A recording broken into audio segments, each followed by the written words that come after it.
Welcome into this week's edition of the Co-Lin Coaches Show. Joining me first is our head softball coach, Meleah Howard. Coach, thanks for joining me. Glad to be here. Coach, obviously a little bit of a rough weekend this past weekend. You went down to Gulf Shores after having kind of an unplanned 2 weeks off because John Melvin games got canceled because of some weather. And you went 1-3. You played some really talented teams, 3 D1s, only 1 D2. You know, to most people that may not make a big of a difference because they may not understand the differences in the levels, but that's a significantly hard schedule when you had a couple of weeks off. Your thoughts overall on the weekend, and you had a lead in every game or you were tied in every game, had chances to win all of them, and when you get 3 one-run losses, that shows you you had opportunities, you just couldn't make the most of them. Right. Anytime we go 1-3 on the weekend, I'm not very happy about it, but like you said, we were winning or tied with everybody at some point in every game. We lost all 3 games by 1 run, so we were right there in it. It's still early, but a very tough schedule early in the season for us with a lot of new faces and new positions. We just got to learn what to do and when to do it and how to do it in certain moments of the game. But I think we're going to be fine. I think we're going to learn from that, and we definitely got better. So you look at the Friday games. Those were the games against Enterprise State and Southern Union. And in the Enterprise State game, we'll talk about that one first. That's the one that you look at and you really go, we let this one get away. We let Probably it slip. should have finished 2-2. You're up 4-0, and you eventually lose this one 5-4. Your thoughts overall on that one? And again, some learning things in that one, especially after they tied it. You had the error, and then you had a single, had a freshman maybe make a little bit of a mental mistake on that last play, those kind of things. But your thoughts on that one first? I think we have to win that game. We have to step up. We've got to seal the deal. I do think we should have kept scoring throughout the game, and we kind of got complacent. We didn't have a lot of great at-bats. Some of our big hitters didn't hit like we got to have them hitting in that game. But, yeah, we just got to step up and seal the deal when we have the opportunity, and we just let it slip away. So you look at this one, and you did get out to the early lead. We mentioned it. You scored 1 in the first, 2 in the third, and 1 in the fifth, and then you get to the bottom of the 7th. That's where they scored all 5 runs. Unfortunately, they got one, I believe, on they had some singles and those kind of things, were able to get a ground out, and then they had that 3-run home run that tied the game, and then that's when you had to go pull Emily Richard, and then you had the error and the walk-off single. When you look at it, though, a line score from Emily, you take away those 2/3 of an inning in the 6th inning, the first 6 innings were pretty spectacular. Yeah, Em threw a really good game. She still threw more balls than she usually does, but she pitched well enough to win the game. And then you look at the other pitcher, Keegan McCorkle, comes into this one. Unfortunately, she takes a very tough luck loss to have to take right there. Didn't record an out, gave up the one run. It was unearned, and she takes the loss. But I don't think you're upset with what you saw out of Keegan. Keegan came in and got a ground ball that should have been the 3rd out of the inning, and then she got a flare pop up in no man's land that just happened to be the walk-off hit. So it was just bad luck. So then you look at the Southern Union game. Again, another one where you got out to an early lead. You scored 1 in the first, 1 in the third. They scored 3 in the fourth, and really then just kind of stalled out your offense. It kind of felt like that may have been the worst offensive game you had the entire time. Yes. Now, I will say Southern Union had some really good pitching, really good defense. And to turn around, we had to play that game 15 minutes after the Enterprise State game, so we had to flush that. Again, we're playing these teams going down there with 2 games and a 2-week break off, and where those teams had been playing pretty consecutively, at least, between 10 and 12 games before they played us. So the lack of game reps really showed. Yeah, and of course, unfortunately, some more bad news for Keegan in this one. She took the loss in this one. 4 innings pitched. She gave up 3 runs, all earned, 4 hits, 3 walks, 2 strikeouts. Not a terrible line from Keegan. Maybe struggled a little bit in that 4th inning when they scored the runs. I think the performance you highlight in this one is Emike Femiano. She came in, 3 innings, scoreless, only gave up 3 hits and 3 strikeouts, so a very good relief appearance from a pitcher that you didn't get to use a lot last year, and I know you said you were going to depend on her a lot, and she really stepped up for you. Oh, yeah. Egan came in, ice in her veins and did what she had to do. We just couldn't get it going offensively. But, yeah, very proud. Like I said, Keegan pitched well enough to win the game. Again, I tell our girls, 2 runs is not going to beat anybody. You have got to score more runs. And that goes back to, I think, the more live at-bats we get, the more game reps we get, I think you'll see that number going up. And then you turn your attention to Saturday. Saturday was Northwest Florida State and Gulf Coast State, and Northwest Florida State had been on a run where they were just, run ruling folks left and right, and you lose this one 4-3, and you had an early lead in this one. That early lead provided in a spectacular way. A lot of offensive fireworks early in this one. Breeley Phillips hits a leadoff solo home run on her very first at bat. You've got to be feeling really good when your freshman shortstop gets up there and gives you a lead early in. Well, that definitely set the tone for the game. Like, hey, let's go. We are in this game, and against a very good Northwest Florida team. We had every opportunity again to win this game, but again, in certain moments, we've got to have a little bit more heads up on defense about knowing when to make a throw, when not to make a throw, what positions you got to be in, and those kind of things. And Northwest Florida is 18-2, and we've played 6 games. So again, just the lack of game reps, I feel like is kind of catching up to us. But you look at this one, and again, we mentioned that 1 in the first. They scored 2 in the second, 1 in the third. Didn't score again till the 6th. Took advantage of a couple of back-to-back errors by the Lady Wolves in the field. The Lady Wolves scored 1 in the 5th, 1 in the 6th. You actually out-hit them 6-3. Everything in this says you should have won, except for they had one more run, and we had 2. We had 3 errors in this game. You and I and Coach Amber talked about it. When you make 3 errors against a team like Northwest Florida State, you're not supposed to be in it, and yet we were. And we were still in it. Yep. And you look at the pitching lines, and I know you started Addison Lindley in this one. This was something you and I talked about. You thought I got a good feeling about her. Unfortunately, not a great outing. 1 inning pitched, gave up 2 runs. Both of those earned 1 hit, 3 walks. The 3 walks and the 2 hit by pitches is what really did her in on this one. Well, I think Addison, I wanted to put her in that moment to see, hey, she's a freshman. It's a big moment against a really good team. I just had a gut feeling that she was going to go out there and, start us off. And like I said, it doesn't look great on the stat line, but she held her composure. Right. She held her own. But she learned, and she's going to get better from that. And then you look at the performance you really want to highlight. Taylor Everson, she takes the loss in this one, unfortunately, a tough luck loss. But she pitched 5 innings, gave up 2 hits, 2 runs. Only one of those earned 1 walk, no strikeouts. And so in a game where you didn't have a single strikeout, it was only 4-3. That's something else you've got to highlight as well, too. And a phenomenal outing from Taylor, probably her best in her 2 years that she's been here. Oh, definitely. Proud of Taylor. She came in off of a rocky start on Friday, and she was able to flush Friday and come out there, and she did exactly what we needed her to do to win the game, and we should have won the game. But like I said, well, it's learning season right now for us. And then you look to the last one. The last one, this was the one that you easily could have just, going, all right, we haven't played well all weekend. We're tired. We're ready to be done with it. But you didn't. The girls responded really well. You got a 6-2 win. Your thoughts on how they were able to respond and find a way to get a positive out of the weekend. Yes, you only got 1 win, but hey, at least we ended on a win, and now we've got momentum we can carry forward. Yeah, and we have that to build off of. Gulf Coast State is a good Division I JUCO. So, going into that game, I was like, y'all, we're right there in every single game. We got to find a way to get a win. Like, whatever it takes, we got to find a way.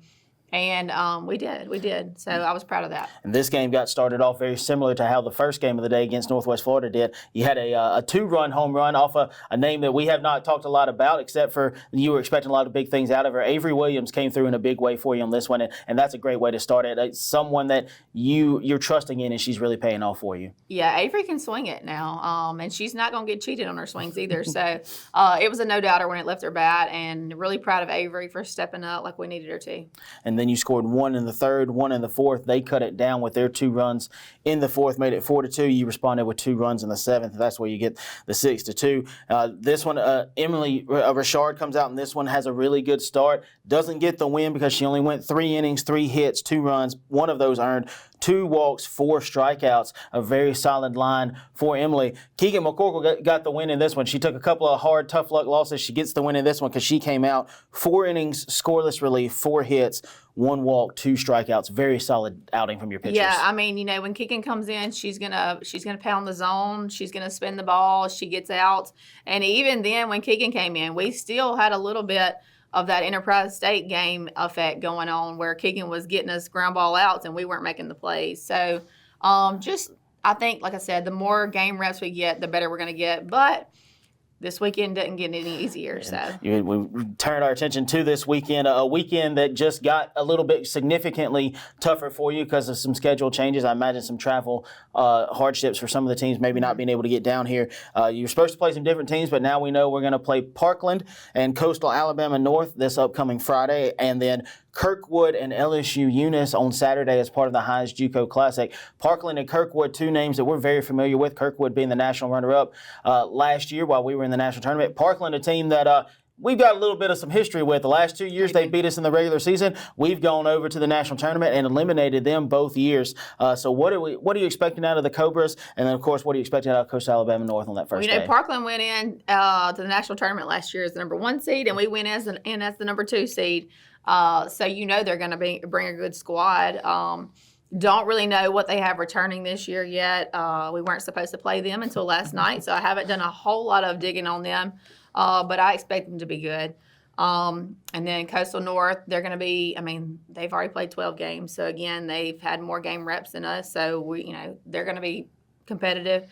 And then Kirkwood, obviously, national runners-up from last year. So, they're going to bring a big squad. And then you got LSUE, who is also going to be tough. They only have 1 loss in the year, and they actually beat Northwest Florida in a 1-0 game in the 8th inning this past weekend. So, they're going to be good as well. So, we're going to be tested. But, playing stiff competition this early in the year is only going to make us better. Right. Again, you look at it right now, you're 3-3 and easily could be undefeated, maybe only have 1 loss or 2 at that much, but 3-3 with a very young team, 9 freshmen, 9 sophomores, had to replace a lot of talent on both sides of the ball. You've got to be feeling okay with where you're at right now. You're not happy with it, but you know the areas where you got to grow in. You know the things you got to work on, and those are things you can certainly improve on. Absolutely, and I'm steadily seeing growth, and they're steadily learning, and they have to understand the expectations that we have. And once they all get on board with that and start playing as a team and having a little bit more heads up in tight situations, we're going to be just fine. So lots of exciting things happening for the Lady Wolves. A little up and down this past weekend. They go 1-3, drop games to Enterprise State and Southern Union 5-4, and then a loss to Northwest Florida 4-3. But they end the weekend with a 6-2 win over Gulf Coast State. This weekend, 4 more tough teams for the Lady Wolves. Parkland College, Coastal Alabama North on Friday. Kirkwood and LSU Eunice on Saturday. We'll keep you up to date on all of our social media channels with all those scores as they're available to us. I don't think there'll be any streams this weekend. And then the Lady Wolves will be back home next Friday on the 28th. John Melvin University coming into town. Stick with us after the break. Baseball and basketball action coming up after this. At Copiah Lincoln Community College, you'll find a family of instructors and staff who truly care about your success. And not to mention a really fun college experience too. Co-Lin was recently ranked number 1 in the state for student success. So whether you need to start or finish your college degree, take classes on one of our 3 campuses or online, Co-Lin is the place to be.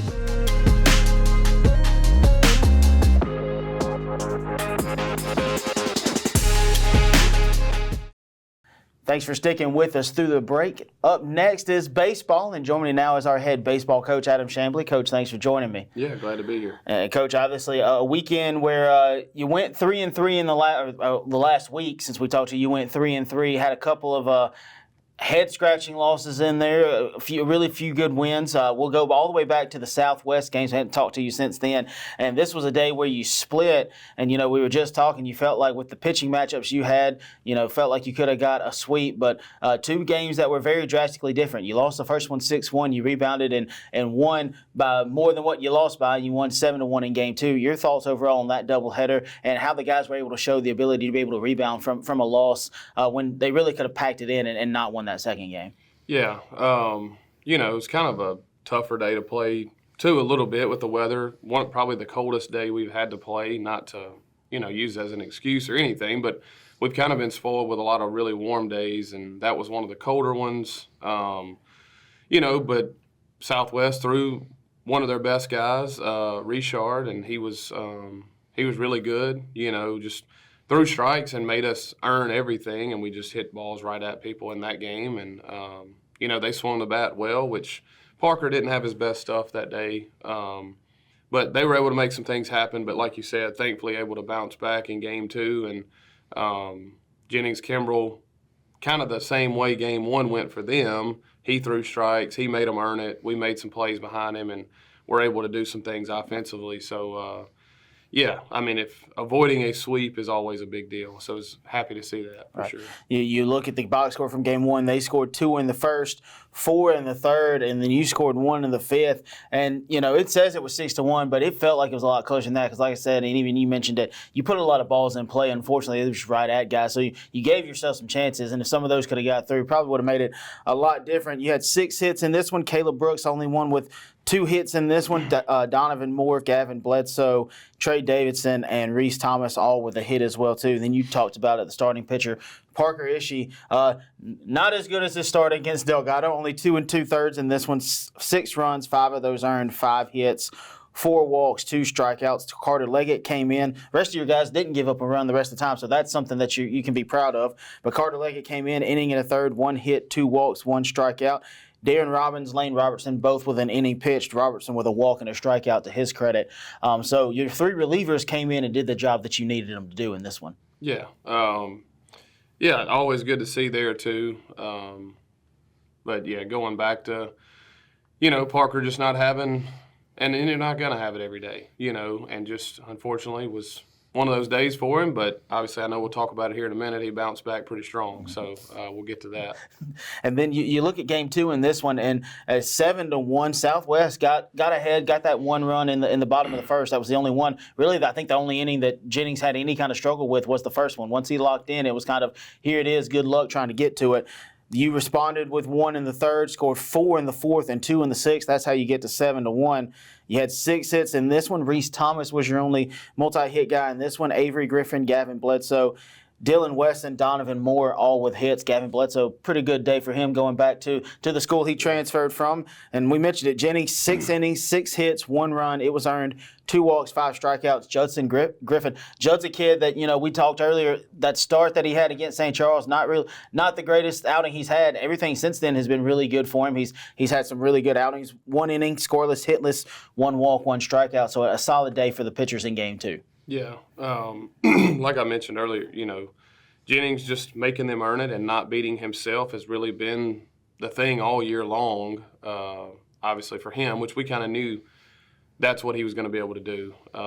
So thankfully there. And then, Judd came in, had a really clean inning and looked really good. So good job on that end for us. And then you turn to this past weekend. You go over to Nunez, a team that you talked about. They're up and coming. They've only been a program for a few short years. You went over there your first year. It was a home run fest in one game. It turned into a home run fest in this doubleheader, and unfortunately, you lose both of them. And really, it's a day when you felt like you should have at least split at the very worst because game 1 you lose it 19-16, but that box score doesn't tell the whole story because it was back and forth. Like I told you, the story was writing itself. You erased 2 different 9-run leads. You had a 2-run lead, and then you gave up a walk-off grand slam. But your thoughts overall on maybe a little bit of a disappointing result, maybe not upset at the things that happened in the game, but just upset with the results.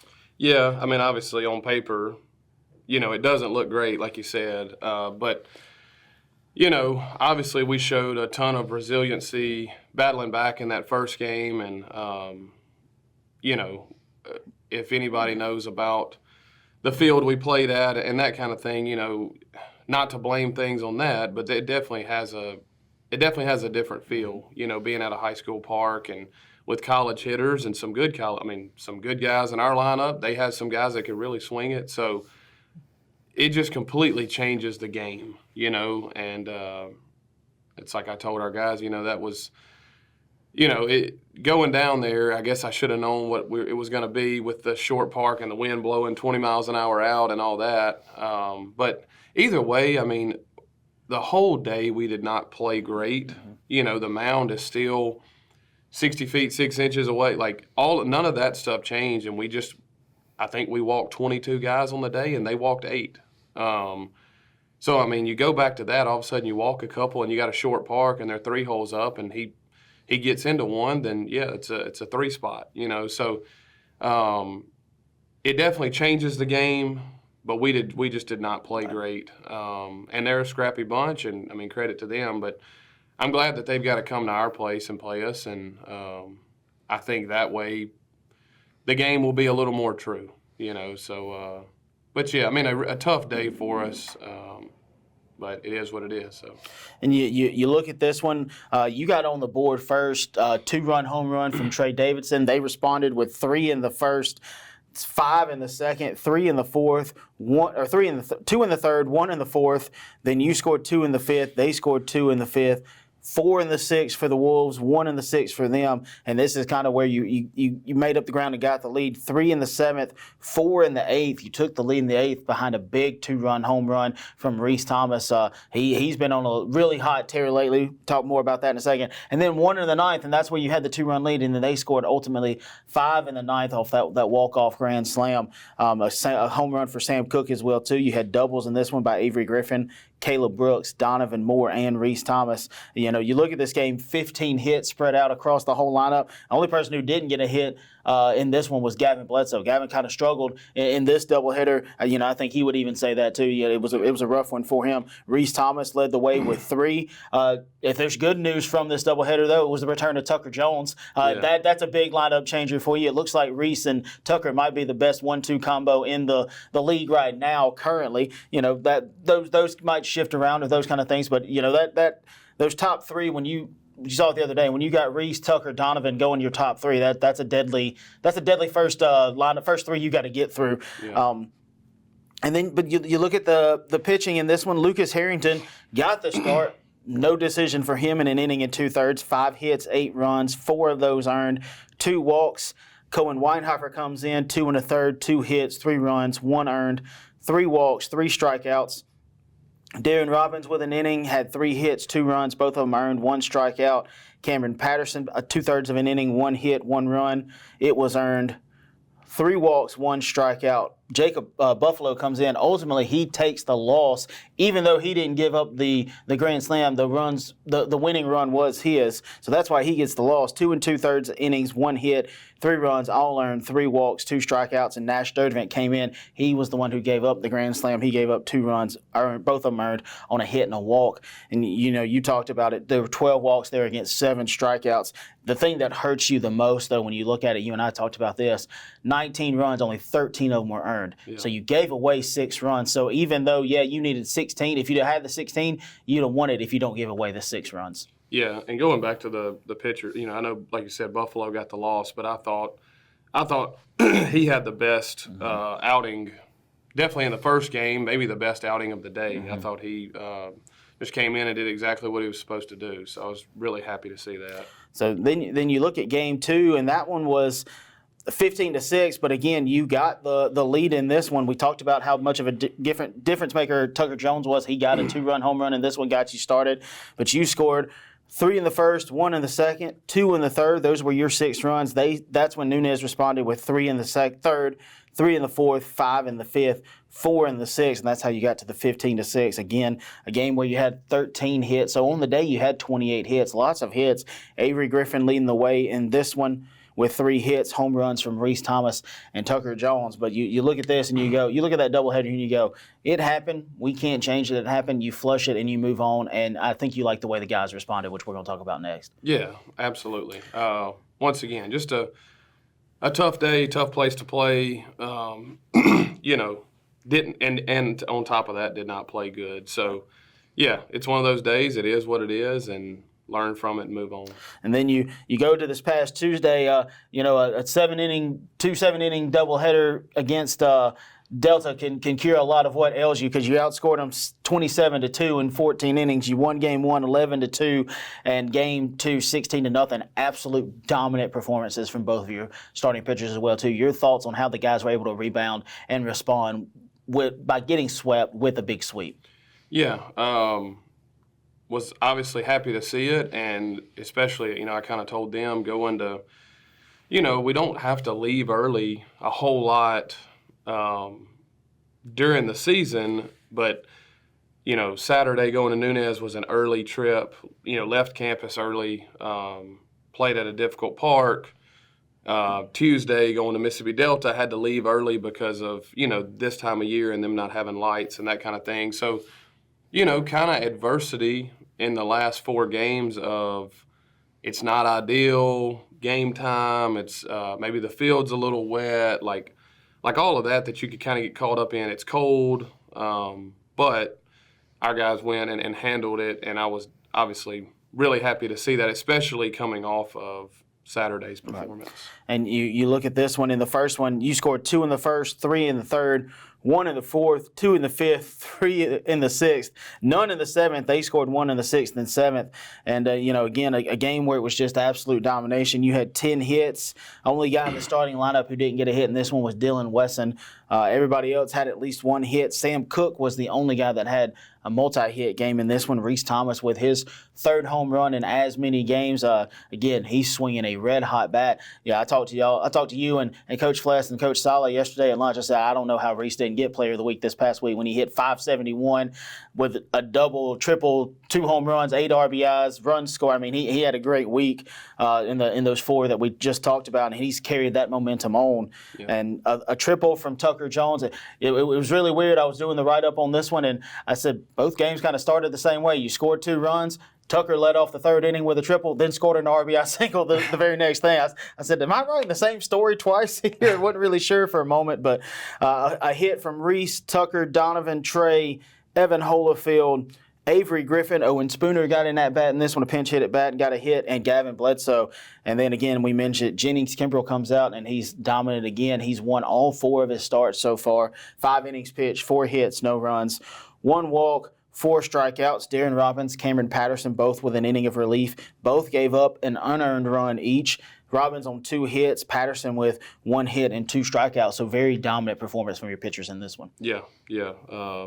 Once again, kind of reiterating the same fact. I mean, Jennings throws strikes and he competes. And so far, like I said, he's 4-0. I mean, he's just super efficient. He doesn't beat himself. And I think that's a lesson that I guess any pitcher – it's not all about the stuff all the time. It's not always about the velocity all the time. It's, how many outs can you get? How many guys do you get out? And he gets a lot of guys out. So then you look at game 2. Again, we just mentioned it. 2 in the first, none in the second. 2 in the third, none in the fourth.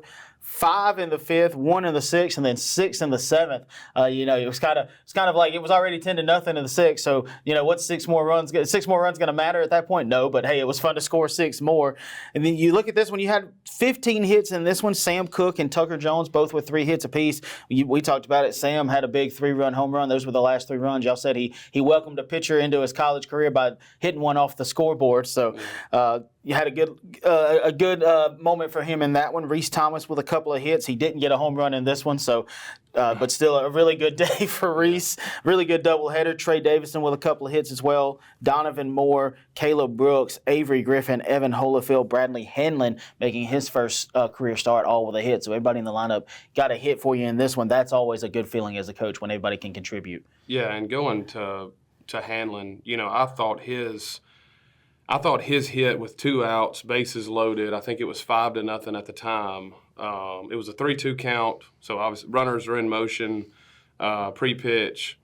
I thought that was the biggest hit of the game because if they get out of that, they win that inning. Even though I think we scored a couple, but it just felt like, man, if we can do something here, we can put it out of reach. I don't think we score 16 runs if he doesn't get that hit. So I thought that hit was huge and his first college hit. So really, really big hit in that game. First college hit, first college start for a freshman who I think up to this point really hasn't played much if he's seen the field at all. So, again, a really good return on taking a chance on a kid, giving him his first start there.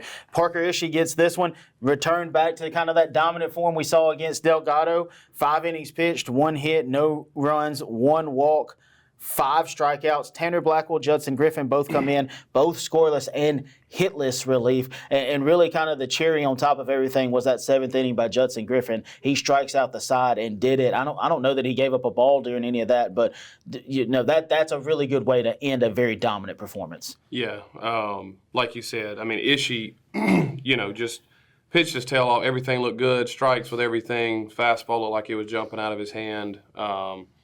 Really everybody that got in was able to get work in and just really execute what they did. Tanner had a great inning, looked good. Judd looked, it was really, really clean, all the way around. So awesome to see. And, moving into this weekend, we're definitely going to need to continue that because we got some tough opponents. All right, you just mentioned it. We're going to preview those. In a schedule update that we can give you almost in live time, the schedule has changed even since the last time that we were able to make an announcement about it. You're now going to play just one game against Rend Lake on Friday at, I believe we said 1 o'clock is going to be the first pitch on that one, and then you're going to turn around and play Southeastern Iowa in a doubleheader, a 9-7 doubleheader on Saturday, I believe, also starting at 1 o'clock. Yeah. So what do we know about first the Warriors, and then we'll talk about the Blackhawks? Rend Lake, I think, has only played 3 to 4 games or so. We've played them the last 2 years, though. They've come down both years and always really competitive. I mean, every time we've played them, we've either won the series. We've lost to them every time they've come down here at least one game, whether that's, we go 1-1 against them or 2-1. But they're going to be tough. They always have several guys in there that are really good players. So they'll be tough, always really good competition, enjoy playing them. And then Southeastern Iowa is a pretty big name in, at least in Division II junior college baseball. Been in the World Series the last 2 years and really known to be very, very well coached. Position player-wise, their infielders are always really good. Just don't beat themselves. I mean, they are extremely well coached. They throw strikes. They make defensive plays.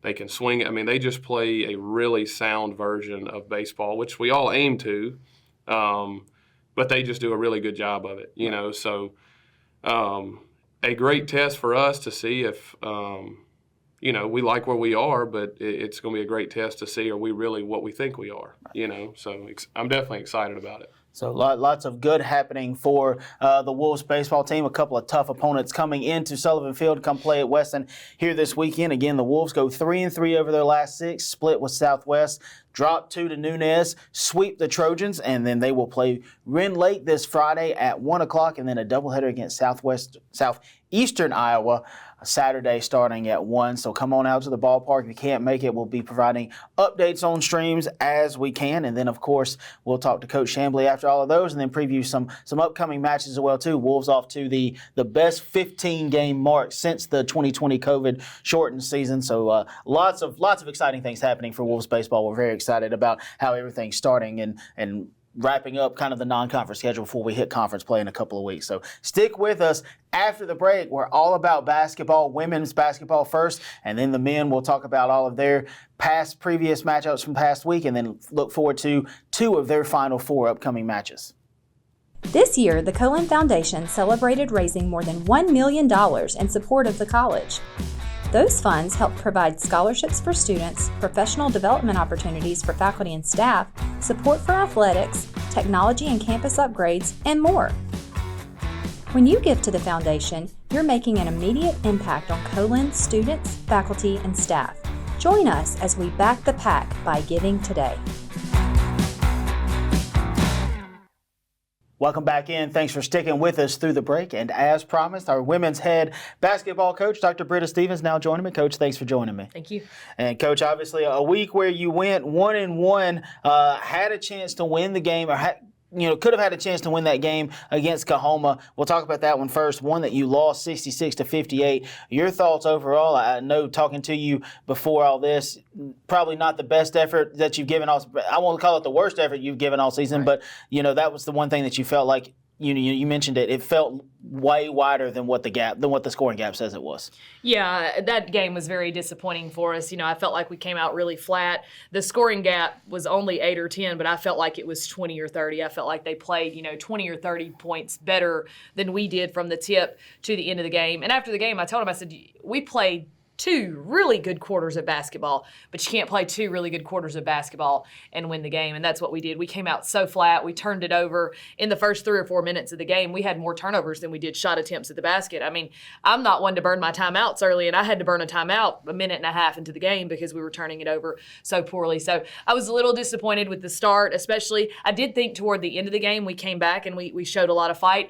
Late in the second quarter, at one point I looked up and we had all freshmen in the game, and that group of freshmen really really clicked and kind of brought us back and gave us a little spark going into halftime, and we were able to kind of have a spark in the third and fourth, and we did. We cut it to 2 on multiple times late in the game, but we couldn't get defensive stops, and we just kept trading baskets with them, and we just weren't able to finish the job. Yeah, you look at this one, and this is a game where, we talked about in the past, a winning formula is really winning 2 or 3 of the quarters, and this one you only won 1, and it was the third quarter, but you were outscored 12-6 in the first. You made that a little bit closer in the second, 13-11, but they held a 25-17 lead at halftime. You outscored them 20-15 in the third, but then they outscored you 26-21 in the fourth, and that's really how you get the 8-point deficit. It's not very often that you see an 8-point lead at halftime also turn into an 8-point win, but that's how that happened there. And you look at the box scores. Cookie Wilkinson, again, a game where we get so used to seeing her where she scored 30 or close to 40, or she scored 44 this year or 25 or something like that. She's had games where the numbers have just been so eye-popping that you look and say she just had 17-8. 17-8, she nearly missed a double-double, and that's a really good game for her. 10-5 from Cam Pruitt. Those were your top leading scores. 7 points apiece from Kylan Bell and Maddie Mitchell, and you had some really good plays off the bench as well, too. Kaylee Johnson came in, gave you 6, and Mari Barnes with 3. Kristen Walters, Tyra Johnson. Those are 2 that you've really started trusting here a lot more lately, and it's really starting to pay dividends. Dividends for you as well. They had 2 points for you, and Jay Robinson had 4 points as well too. That's all the scoring you had in this one. Again, if you just had a handful, a couple of those shots fall down, the one thing I think you would circle for Cookie, not a great shooting performance. Right. 5 of 21, 0 for 4 from the field, but overall things that you still can grow on throughout the year. Yeah, we rely so much on Cookie to do a lot of scoring, and she did. She scored 17 points, but I didn't feel like she had a good game at all. She is able to score those 17 points because she does so many other things. She offensive rebounds, and she, does so many other things for our team.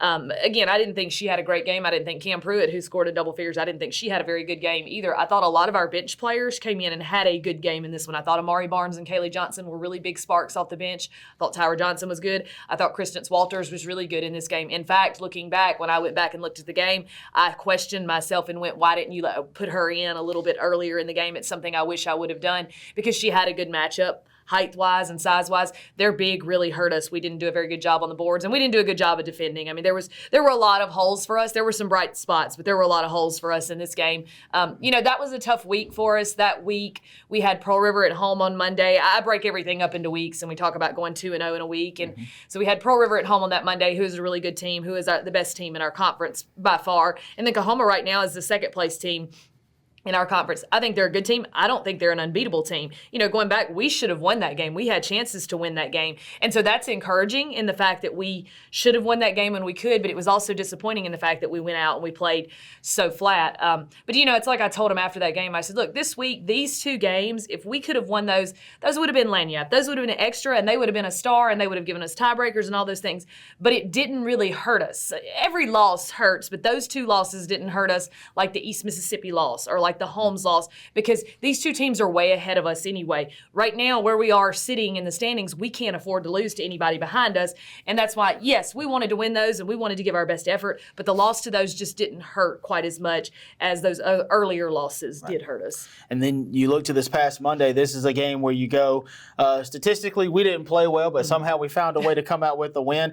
You look at it and you go, thank goodness for a really hot start to the game. Came out really well. Your thoughts overall on this one? And it really kind of felt like it was a tale of 2 defensive ideologies for East Central. They realized we were struggling a little bit against their zone, but then when we started having success against that, she had to go to man, and when she did that, I think that was kind of ultimately her downfall, because she knew in man she couldn't keep Cookie in front of her.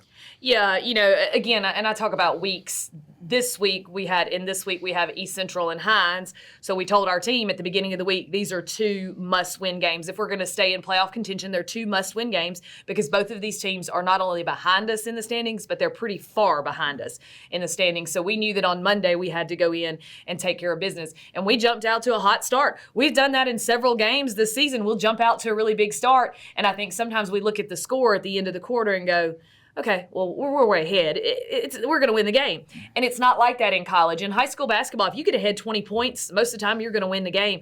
And for us, I think we laid off the gas a little bit. I didn't think we guarded at all, especially in the second half. I was disappointed with our defensive effort. I thought East Central's post kid was really good. We got in some early foul trouble. All three of our posts, who play a lot of minutes, got in early foul trouble. Kristen Walters came in off the bench early in the game and gave us some extremely valuable minutes, in that first half and then again in the second half. In fact, she was the one who hit the basket, who put us ahead and ultimately allowed us to win the game. So I was proud of that. I was proud of the bench effort. Again, I thought Amari Barnes came in and had a good game. I thought Kaylee Johnson had a good game. And I think that's a strength of this team. We do have bench players who can come in and give us good games. We just haven't always had that every night. And I think that was one of our, big keys to success against East Central. You look at this when you break it down by the box score like we always do, 23-7 in that first quarter. That's the only quarter you won, but when you win it by 16 points, that the East Central had created a big hole for them to dig themselves out of. They outscored you 15-11 in the second, 18-15 in the third,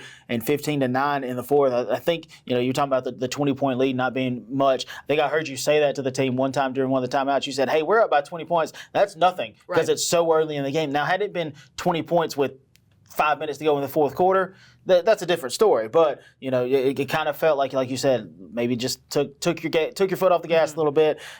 Took it for granted that you were up so high. You look in this one, 15 points were your two leading scorers. Those were Cookie Wilkinson and Kylan Bell. They both had 5 rebounds as well too, both with an assist as well. Cookie 2 steals. Cam Pruitt again nearly missing a double-double, 10 points, 8 rebounds. She's been flirting on that 10-8 line a lot here lately, which is that's still a great line. Anytime you can get 10-8 out of a post player, you're going to have a great night. 5 points off the bench each for Kaylee Johnson and Kristen Walters. Kristen's, again, you mentioned that basically the game-winning layup there. A couple of bodies hit the floor on that play as well, too. I nearly had a stroke when they passed it to her. I was like, don't pass it to her, because I was afraid. I was so afraid that she was open, but I was afraid that either they were going to knock it down or that she was going to be so far under the basket that we weren't going to be able to do anything with it. We were going to force her to walk with it. So thankfully she wasn't. She took a couple people down with her, and we got the basket. And then ultimately Cookie really sealed it. Had that went 1 for 2 at the free throw line. Wish she'd have got both of them. Wouldn't have been maybe so stressed out on that last shot attempt by East Central that possibly could have sent it into overtime. But 4 points from Amari Barnes, 2 from Imani Key and Jay Robinson, and you also had Tyra Johnson and Maddie Mitchell, who didn't score in this one, but again, they gave you some really solid defense, as they do every night. Yeah, I thought those two played well. Sometimes the stat line doesn't always tell you what they do. Going back to this game at the very end, we're ahead 3, and we had fouls to give, and I called timeout. And again, I've got 4 or 5 freshmen on the floor. We are a young team still. As much as I tell them you're not freshmen anymore, they're still freshmen. And so I wanted to get the ball in and foul as soon as it came inbounds to kill the clock. And we didn't understand what I was trying to do. And I told them after the game, I said, I'm going to take the blame for that, because that's not a situation that we practice every day. It's not something that we've been through and we've done a lot. So we need to do a better job of practicing that and talking about that. Because had we gotten it in and been able to foul, then East Central doesn't even get the shot off, and there's no thought of them tying it up. I was disappointed defensively. I didn't think we played very well defensively, but I did think our bench, I thought we got key sparks from several key defensive players, our key players on the bench, and I thought that was a really good thing for us. And then you look at it, oddly enough, weird to say, you've only got 4 games left. It feels like we just started. It feels like October wasn't that long ago, and it feels like we just started, but we're down to the final 4 regular season matchups. We already talked about Hines a little bit, a team that we saw earlier in the year, came away with a 63-57 win over here in Mullen. You'll have to go to Utica to play them, and then, of course, you'll welcome Itawamba in on Monday. We'll talk about Hines. I know it's a team that's not playing as well as they were when we saw them earlier. Doesn't mean that you can take them for granted and just think you're going to go over to Utica and get a win. We know last year we went over to Utica and didn't get a win. Right. So you can be the better team and still take a loss there. But what do we know about the Lady Bulldogs in that one? There's Bulldogs in basketball. I have to remind myself of that every time. And then, of course, the Lady Indians on Monday. Well, you're saying, I can't believe there's only 4 more games left. I'm looking at my assistant and going, there are 4 more games left, because our season is so long. We've been playing since the middle of October, and it's wearing on us a little little bit. It's wearing on us physically. Our bodies are getting tired. So thankfully, we are almost to the end of this regular season. And, I think we'll be able to take a little bit of a break and then hopefully make a run in the playoffs. I'm not good at giving days off. I don't like to give my players days off because we are young. We've got so much to learn. And so sometimes I'm looking at myself and going, we probably need a day off today. So 4 more regular season games. All 4 of these are really, really important for us because we are trying to make a push. And it's like I told them yesterday, I think if we get to 5 wins, we've got a chance to get in. If we get to 6, I think we're definitely in. But we could get to 7 or 8 and we could possibly host, which would be huge for us with a very young team. So I don't want them to be satisfied with just getting in. I want to get in. And if that's the best we can do, then let's just get in and make a run in the tournament. But if we can do a little bit better than that, let's do a little bit more than that. So looking ahead to Hines, that this is a team that we barely pulled this one out at home, and they are a team that's got really, really good pieces. I don't feel like they're playing extremely well right now.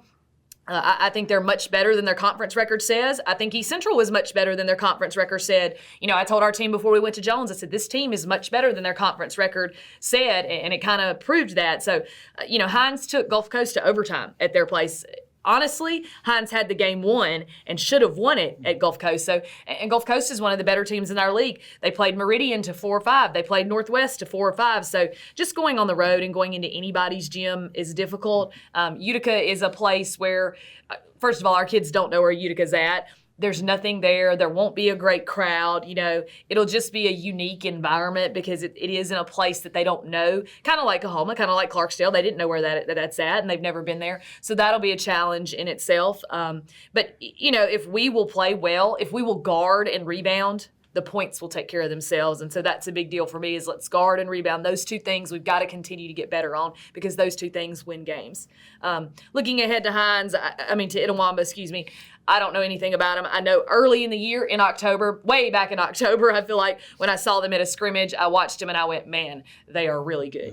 So I felt like in October they were really good. But the question is, have they progressed and continue to grow and get better? Or did they just peak out in October and November? And are they the same team that was playing in October and November? Because if you've watched us, we're not the same team that was playing in October and November. We have continually gotten better and grown. And I think we've still got a lot of room to grow. So don't know a ton about Itawamba other than what I saw early in the year.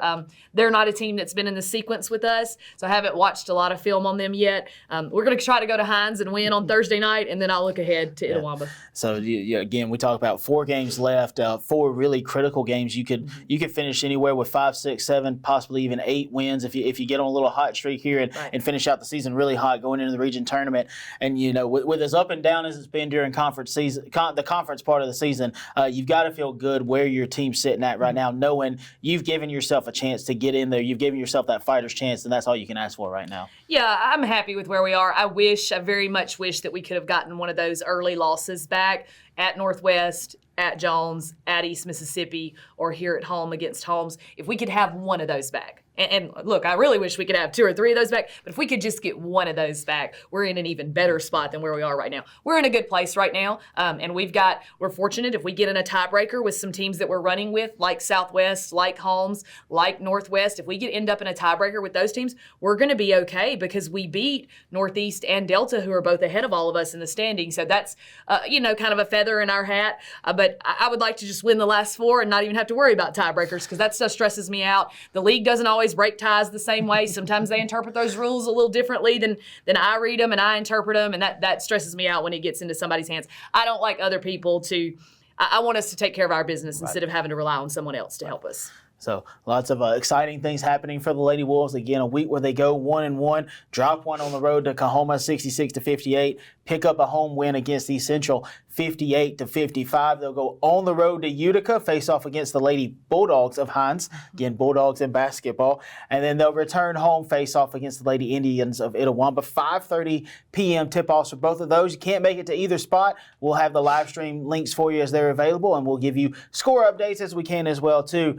One more segment after the break. Coach Sanders will join us. We'll talk about the Wolves game against the Warriors, then to preview their games against the Bulldogs and the Indians. Stick with us after this.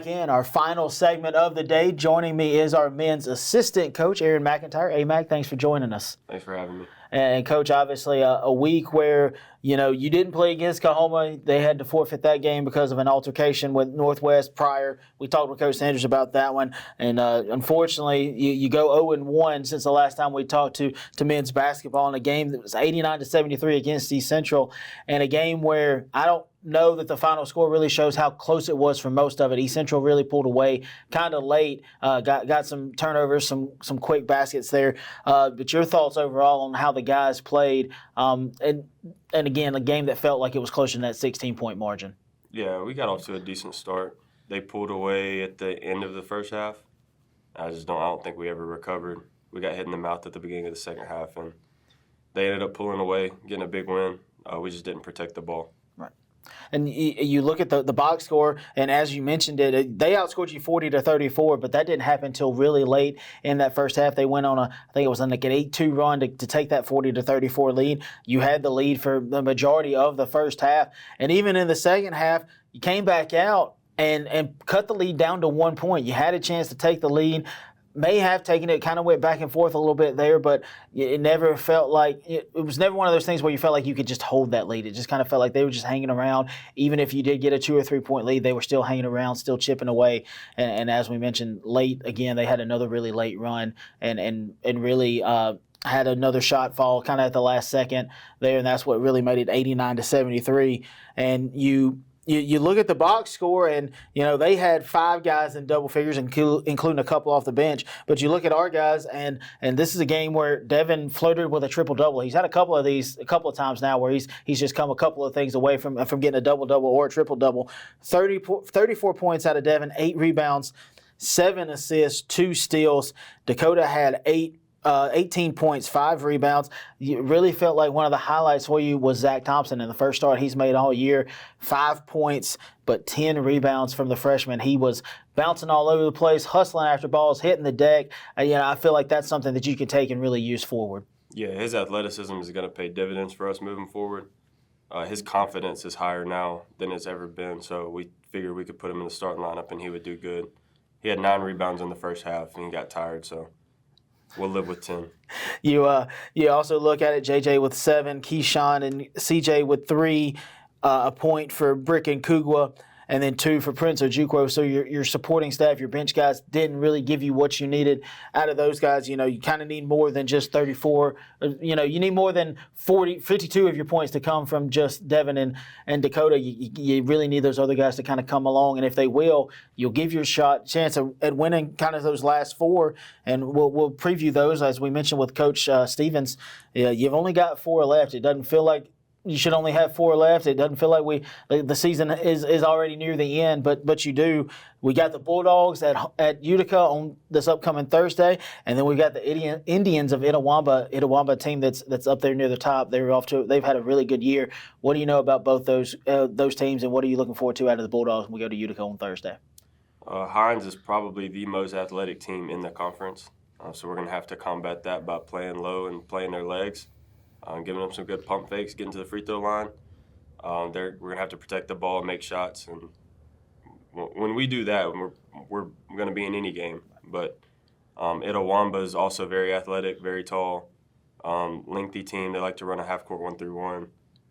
So it's going to be a good game. They're 3rd in the conference, I think, right now. So having a really good season. A Hines Bulldogs team that, we've seen once already, but I think both teams are playing quite different than that first matchup was, a game that we won by almost 30. I don't think we should go over to Utica and anticipate another 30-point win. You certainly want to get a close one there.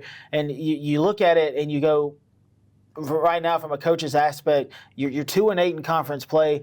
You don't want to say the season's been disappointing, but you're disappointed with some of the results because there's most of those games that you've been in. There's only probably been about 3 where you haven't had a chance, or 2 or 3 where you haven't had a chance, or haven't given yourself a very good chance of getting the win. And if half of those had gone your way, you'd be right in the middle of the pack instead of going, hey, if we get hot, we might can get that region tournament and give ourselves a chance. But you still like the fact that despite everything not going your way, you still have a chance if things can go right for you.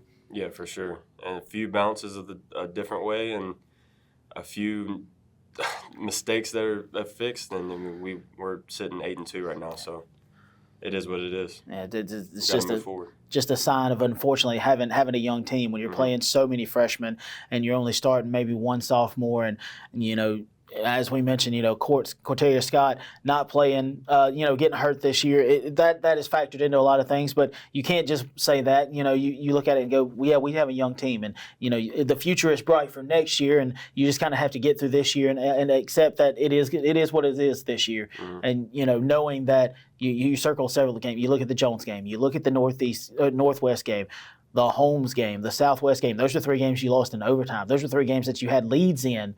That you couldn't maintain as well. Yeah, even the Jones game. You know, even Pearl River, you look back to that one last week, had a lead in that one, and they kind of surged late. You know, all those games where you had close losses, again, we just mentioned it. Yeah, if 1 or 2 plays go a different way, you know, those are probably wins. And, you know, that's a tough pill to swallow. But sometimes that's just the reality of it. Sometimes when you have a young team, they're going to make mistakes, and it's going to cost you in the end. Yep. So lots of exciting things still happening for Wolves basketball, despite the season not going exactly the way you want it to. Again, they will go on the road to Hines, and then we'll host Itawamba. 7:30 tip-offs for both of those against the Bulldogs and the Indians. And as always, we'll give you the stream links as they are available. Don't forget, lots of exciting things happening this weekend. You've got baseball here on Friday and Saturday here against Rend Lake, and then Saturday against Southeastern Iowa. You've also got tennis in action this weekend. On Saturday, February 22nd, they'll go over to Meridian and play Wallace State Huntsville. And then, of course, softball is making their return back to playing as well, too. They'll play Parkland College and Coastal Alabama North on Friday, and then turn around and play Kirkwood and LSU Eunice as part of the Hines JUCO Classic. Thanks for tuning in this week. We'll talk to you next week. I'm Kevin Kyzar, Sports Information Coordinator here at Co-Lin.